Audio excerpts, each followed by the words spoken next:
Maintenant, parlons de ce qui peut être polémique dans cette affaire. Tout d'abord, Ronald DeFeo Jr. est à l'heure actuelle toujours reconnu coupable de ces meurtres. Toutes ses tentatives de libération sous caution et de réduction de peine ont échoué. Et même si des éléments de l'enquête montrent que la plupart des indices n'ont pas été correctement exploités et qu'il se pourrait qu'il y ait eu un complice ou un autre tireur, il est actuellement le seul à être reconnu coupable. La hantise ou la folie n'ont pas été retenues. Et comme il le dit lui-même, I guess the Amityville Horror really is supposed to be me.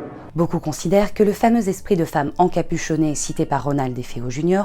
pourrait être un aveu pour parler de sa sœur Dawn qui aurait pu commettre les meurtres. Mais ces multiples changements de version sur ce qui s'est déroulé cette nuit-là ne jouent pas en sa faveur. Ensuite, s'il y a eu possession, elle semble elle aussi varier en fonction des besoins scénaristiques, en fonction des gens auxquels il parle ou en fonction des histoires qu'il veut raconter. Le tout agrémenté par son avocat qui, pour défendre son client, jouerait sur la hantise des Lutz et même sur le chef des Premières Nations qui entrait les lieux. Les Lutz ont affirmé connaître le passé macabre de la maison et n'en avaient pas peur.